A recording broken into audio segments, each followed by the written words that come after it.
Hello my friends, thanks for stopping by. Hope you're all having a great day. Today I thought I would do a review on the new Dior Backstage Face and Body Foundation.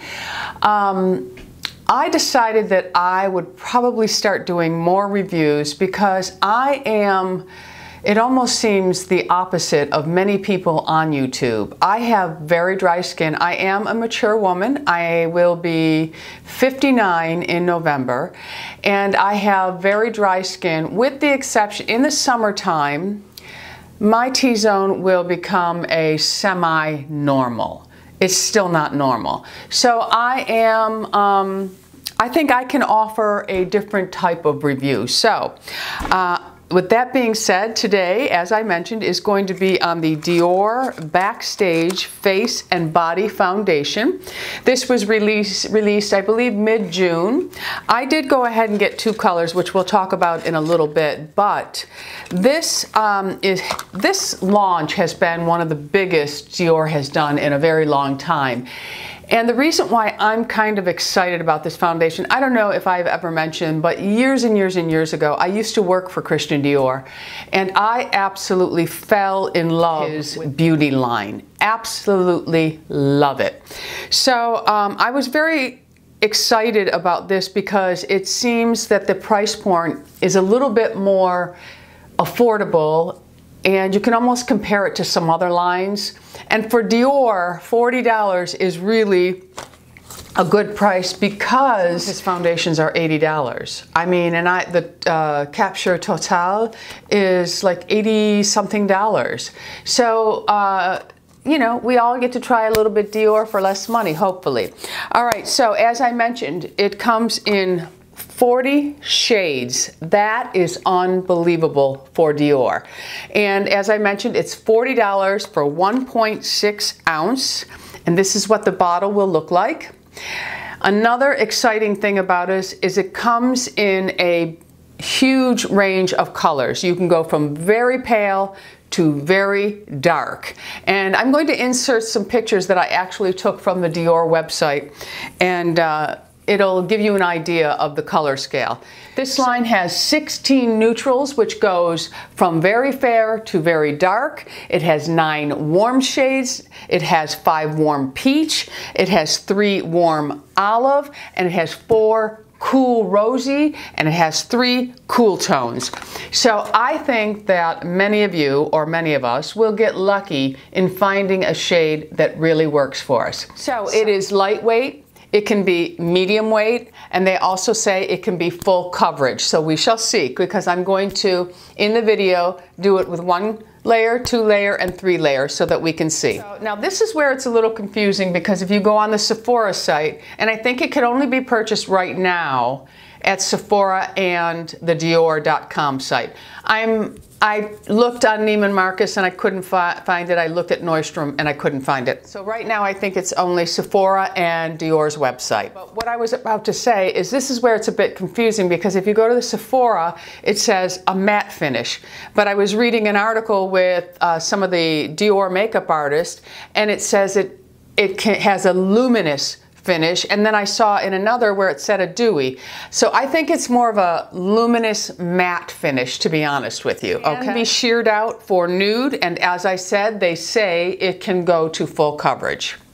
It is made in Italy. It is not cruelty-free. It has silicones in it. It has alcohol in it, and there's no sunscreen in it. Okay, so let's talk about the packaging. I think it's rather pretty. It comes in a 1.6 ounce bottle. It is plastic. You squeeze the product out of it.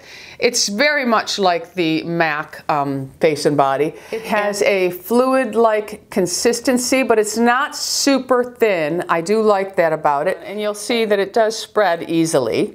Another nice little tidbit about this makeup is it was used at the royal wedding. Its claims say that it is sweat-proof, waterproof, and they say that they tested it under extreme temperatures and conditions. So we shall see, because today, the day that I am actually testing this, it's 98 degrees out, I swear. Okay. that's all the nitty-gritty about it. Okay, so let's talk about the colors that I chose. I ordered online, so I did not have the opportunity to play with any of them. And I'm not even sure that my Sephora will have every single color there is, but hopefully they will. I went ahead and I ordered 2W because Lisa D1 and I wear pretty much the same color in foundations. And she was using the 2W, so I went ahead and got that. But if you've ever been color checked at Sephora, anytime you go to purchase online when you're signed in, it will tell you the suggested color that you should be using. So they actually suggested that I do the 2WO, which is warm olive. So they pegged me as an olive tone girl. Maybe in my last life I was from Spain or something, who knows. Okay, anyway. So they do give you also on the Dior website some tips in applying it. And for your first layer, they actually say that applying it with your hands is best. And for your second layer, they say to use a makeup brush, preferably one of theirs, but I did not. I did change brushes in between the second and third layer just to see the difference because I wasn't really happy with the application of the second brush, the first brush I used in the second layer, if that makes any sense. And they also say with the brush to use a circular motion, okay? And they say to start from the center of your face and work out. So I'm going to do just what they say. I did not prepare my face with any primer. I wanted to try this foundation on its own with nothing else. I did not use concealer. I actually have it on today. I did not use concealer today. I wanted to put the actual foundation up underneath my eyes because some women don't wear concealer and they do just wear their foundation as their concealer. I also did not apply any powder over this foundation because it is a matte, luminous, so it has a matte with a slight glow to it. So I did not want to take away anything from the foundation. Okay, so let's get started. So in the first clip, you will see that I am applying one layer of the foundation.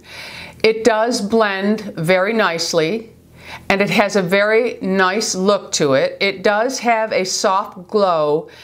The coverage is very minimal. It's not going to cover a lot of problems if you have them. I do have slight rosacea and I have on the left side of my temple I have an age spot and I also have very blue veins around my eyes.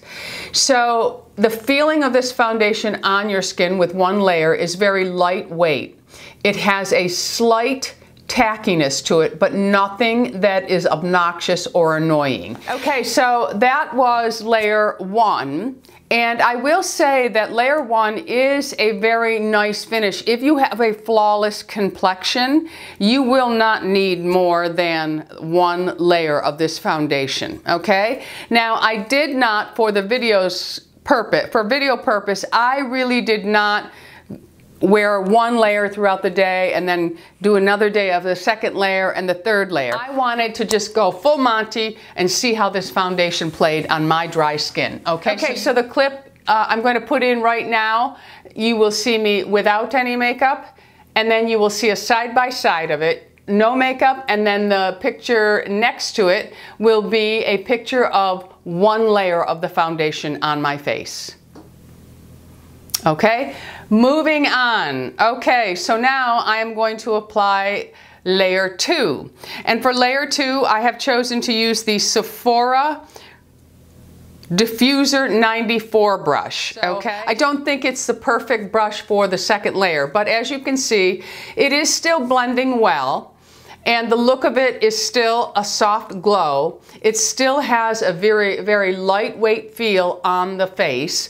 And the coverage, it definitely does go to medium, as you can see. So the final thoughts, I feel it was a bit spotty, almost scaly looking with this brush. Okay. So when I took a closer look at that second layer, I definitely do not like the Sephora brush for it. So I'm going to, in the third one, move on to the Marc Jacobs brush. I think it'll be better suited for this foundation because it has a tighter bristle head to it than the Sephora did, which is almost like a stippling brush. All right, so.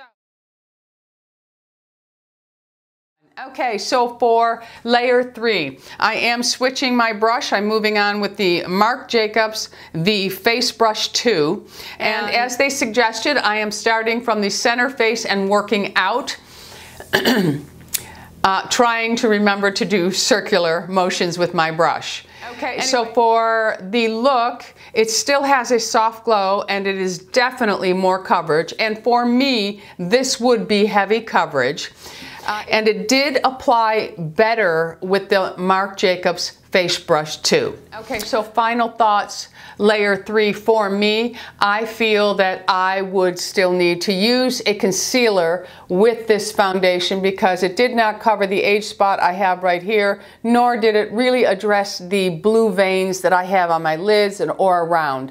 So I would add a concealer. I don't know how well they'll play together, but I am going to be reviewing the Born This Way concealer soon, so maybe I'll put it on with this foundation and then I'll be able to update you. Anyway, so I do feel that a tighter bristle brush would work really well. I think the next time I do it, I might use my artist brush because this one here just gives you the most beautiful, flawless finish.